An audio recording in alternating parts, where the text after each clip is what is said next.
छत्तीसगढ़ प्रदेश कांग्रेस में जो घमासान या बवाल या यूं कहिए कि अनुशासन को लेकर दृढ़ता की जो बातें थी, जो 3 तारीख और 4 तारीख को अपने चरम पे थी, क्या वो डिरेल हो गई हैं?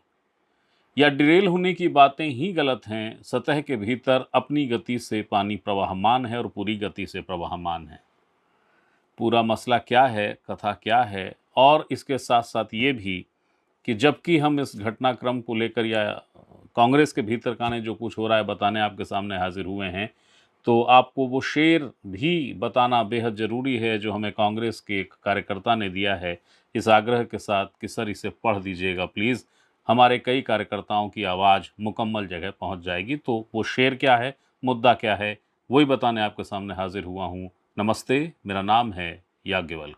तो जो ये कथा है या ये जो मसला है, इसकी शुरुआत हुई 23 अगस्त से।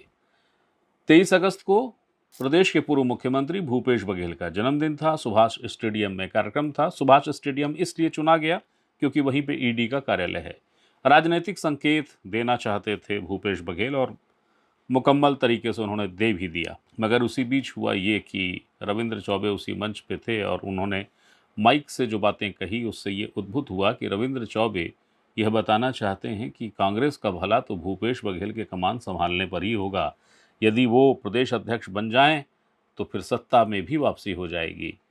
जो उन्होंने 23 अगस्त के मंच से कहा, पहले उसको देखिए कि उस दिन उन्होंने दरअसल कहा क्या था। वो यहाँ है, देखिए। हमारे छत्तीसगढ़ में जनता की इच्छा है, आज भी भूपेश बघेल नेतृत्व करे कांग्रेस के, आने वाला समय में भी भूपेश बघेल नेतृत्व करे कांग्रेस के। अगला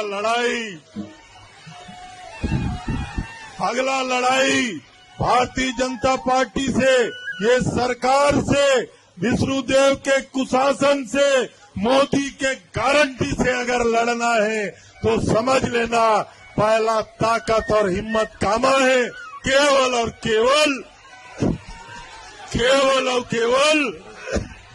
तो साथी हो, हम सब लोग भूपेश जी के हाथ मजबूत करना है। एक साथ ये लड़ाई में कंधा से कंधा मिला के, जैसे 13 से 18 के बीच पूरा प्रदेश के कांग्रेसी भूपेश जी के साथ मिलजुल करके भारतीय जनता पार्टी के 15 साल के कुशासन उखाड़ के फेंके रहे।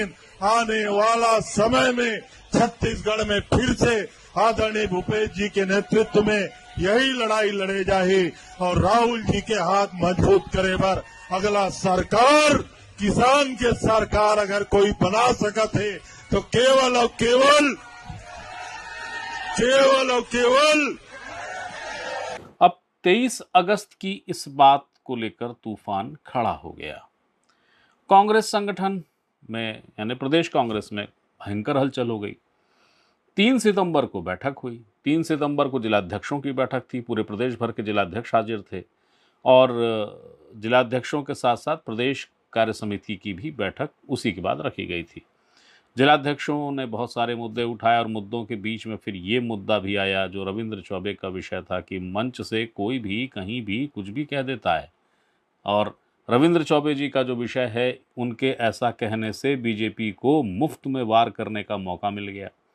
कांग्रेस के कार्यकर्ता असमंजस में पड़ गए कि ये क्या है, ये क्यों है, किस तरीके की बातें हैं, क्यों कही जा रही है, और इसलिए ये स्वीकार्य नहीं है। रविंद्र चौबे जी के खिलाफ गंभीर अनुशासनात्मक कार्रवाई होनी चाहिए। चूंकि जिलाध्यक्षों ने सर्वसम्मति से इस बात को कह दिया तो दीपक बैज जो पीसीसी चीफ थे, उन्होंने इस बात को स्वीकार लिया और उसके बाद ये मुद्दा चला गया प्रदेश कार्य समिति के पास।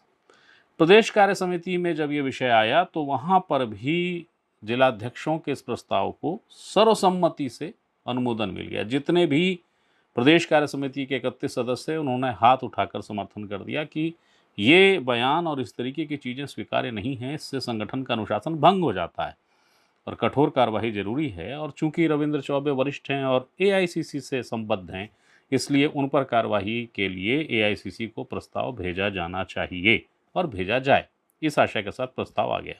ये घटनाक्रम 3 तारीख का था। 3 तारीख को प्रस्ताव पारित हो गया और पारित होने के ठीक बाद जबरदस्त हलचल हुई। कब?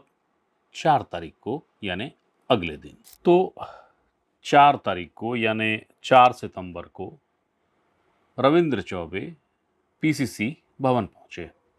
पीसीसी भवन में जब रविंद्र चौबे पहुंचे तो वहां पे पीसीसी चीफ दीपक बैज मौजूद थे और फिर वहां पर उनकी मुलाकात हुई। बंद कमरे में कुछ देर की चर्चा हुई। यहाँ ये ध्यान रखिएगा कि दीपक बैज प्रस्ताव पास होने के ठीक पहले तक यानी 3 तारीख जबकि प्रस्ताव पास हुआ है उसके पहले रविंद्र चौबे के कई प्रयासों को खारिज कर चुके थे। वो मिलने को तैयार नहीं हो रहे थे। 4 तारीख को जबकि प्रस्ताव पास हो गया उसके अगले दिन 4 तारीख को रविंद्र चौबे पहुंचे। अब बंद कमरे की चर्चा भला उसको कैसे कोई जानेगा, वो तो 2 ही लोग थे ना, या तो रविंद्र चौबे साहब या दीपक बैज साहब। दोनों के बीच में क्या चर्चा हुई ये कुछ पता नहीं है। तो वो जो बंद कमरे की मुलाकात थी उस मुलाकात से ही इस बात के कयास लगने लग गए कि अब सब कुछ पटाक्षेप हो गया, सब कुछ शांत शांत हो गया है, सब ठहर गया है। मगर इसको बेहतर समझने के लिए एक और तरीका है। तरीका ये है कि जरा उस बयानों को देख लिया जाए जो बयान तब आए जबकि बंद कमरे की वो मीटिंग समाप्त हो गई और जब मीडिया वहां पहुंच गई तो रविंद्र चौबे साहब ने मीडिया से संवाद किया दीपक बैज के ठीक बगल में बैठ के, और फिर दीपक बैज जी ने भी अपनी बातें कही।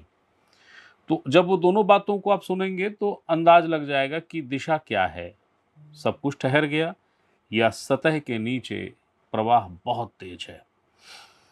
तो जब मीडिया आई तो रविंद्र चौबे साहब ने जो मीडिया से संवाद किया और जो कहा वो यहाँ है, देखिए उसको। बहुत ही सम्मानीय प्रदेश अध्यक्ष दीपक बैज जी, सम्मानीय साथियों, लगातार 1 सप्ताह से मीडिया में चर्चा का विषय बना रहा। पहले दिन ही कुछ चैनल के मित्रों से मैंने अपनी बात कही थी। दीपक बैज जी हमारे अध्यक्ष हैं, मजबूती से भारतीय जनता पार्टी के डबल इंजन की सरकार से लड़ रहे हैं। हमारा पूरा स्नेह उनके साथ है, हमारा पूरा समर्थन उनके साथ है, हमारा पूरा सहयोग उनके साथ है। उसके बाद भी कुछ चैनल में और जहां मेरी बातें नहीं पहुंच पाई, फिर से कहना चाहता हूं, आदरणीय अध्यक्ष जी के नेतृत्व में प्रदेश में हम मजबूती के साथ लड़ाई लड़ रहे हैं। कोई बीच में ऐसी बातें जो हुई है ऐसी कोई बात नहीं है। और माननीय भूपेश बघेल जी के जन्मदिन में कही हुई मेरी बात को भ्रमपूर्वक जो बातें सामने आई, अब मंच से जो बातें किसी के आशीर्वाद देने, शुभकामना देने में जो बात कही गई थी, मैं ऐसा मान के चलता हूं फ्लो में अगर वो बात कही भी गई थी तो वो बातें नहीं थी जो प्रेस में आया। मैं फिर से इसीलिए राजीव भवन आकर के माननीय बैज जी के सामने, आप सबके सामने, आदरणीय के हम पूरे साथ हैं। पूरा कांग्रेस एकजुट होकर के दीपक बैज जी के नेतृत्व में भारतीय जनता पार्टी के साथ लड़ाई लड़ रही है। आगे भी हम इस लड़ाई को जारी रखेंगे। तो ये मान लिया जाए कि जो विवाद था या फिर जो गलतफहमियां थी वो सारी चीजें शॉर्ट आउट हो गई। आदरणीय, दोनों बातें आपने कहा, विवाद था और गलतफहमी थी। ना कोई विवाद था, ना कोई गलतफहमी थी। आदरणीय अध्यक्ष जी बेहद मैच्योर हमारे आदरणीय अध्यक्ष हैं और नेतृत्व कर रहे हैं। हम सबका समर्थन इनके साथ है। चौबे जी, आप जो बयान दिए हैं, क्या उन बयानों को लेकर खेद प्रकट कर रहे हैं आप? यहाँ कहाँ खेद जैसी बात है। मैं अपने अध्यक्ष जी के साथ हूँ, कल भी था, आज भी हूँ। रविंद्र चौबे साहब की इस पूरी बात में एक लाइन बहुत गंभीर है, बहुत मतलब तो पूरी ही बात गंभीर है, मगर वो एक लाइन और ध्यान खींचती है। उनसे प्रश्न हुआ था खेद प्रकट करेंगे क्या? उन्होंने कहा खेद जैसा तो कोई बात ही नहीं है, खेद का कोई विषय ही नहीं है। अगर आपने वो बात ध्यान से नहीं सुनी है तो उस स्पेसिफिक उस लाइन को फिर से सुन लीजिए, देख लीजिए यहाँ पे। चौबे जी, आप जो बयान दिए हैं, क्या उन बयानों को लेकर खेद प्रकट कर रहे हैं आप? यहाँ कहाँ खेद जैसी बात है। मैं अपने अध्यक्ष जी के साथ हूँ, कल भी था, आज भी हूँ। यानी रविंद्र चौबे साहब ये कह रहे हैं कि जो बातें कही गई, जिस रूप में कह दी गई थी वैसा तो कुछ था ही नहीं, खेद जैसा कोई मसला नहीं। याद रखिए इस बात को कि रविंद्र चौबे जी के भाषण या उस मंच से कही गई बात पे पूरे कांग्रेस में बवाल खड़ा, टंटा खड़ा हो गया। जिलाध्यक्ष भड़क गए, जिलाध्यक्षों का प्रस्ताव आ गया। प्रदेश कार्यकारिणी, प्रदेश कार्य समिति ने एक मतेन प्रस्ताव दे दिया कि आईसीसी भेज दीजिए, ये स्वीकार्य बयान नहीं है। रविंद्र चौबे साहब ने कहा खेत जैसी कोई बात ही नहीं है उसी बात पे। तो खैर ये रविंद्र चौबे जी का वर्जन था। अब दीपक बैज साहब ने, अगर आप उनके पूरे, चूंकि बहुत सारे विषयों पे दीपक बैज ने उसी वक्त बातें की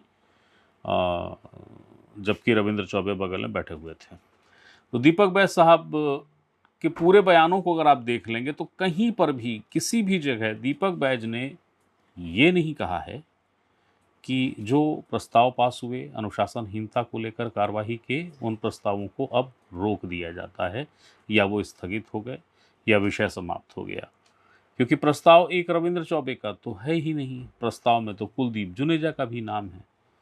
तो प्रस्ताव की जो यानी कार्यवाही की जो ट्रेन चली है वो ट्रेन डिरेल होगी, इसको लेके दीपक बैज का कोई भी बयान नहीं है। अब चूंकि बहुत सारे विषयों पे, अन्य विषयों पे, अन्य विषयों पे उन्होंने बातें कही, तो इसलिए उस बयान को नहीं है, मगर उसकी जो कतरने जो उनके बयान की मीडिया में है वो मैं ज़रूर आप स्क्रीन पे देख लेंगे।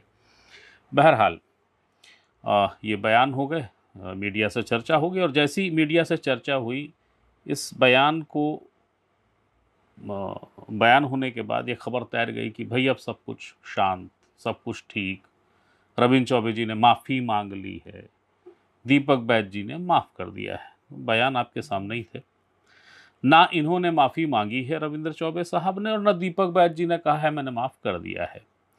ये जरूर कहा है कि कांग्रेस को मजबूत बनाना हमारा लक्ष्य है, ये दीपक बैज के शब्द हैं।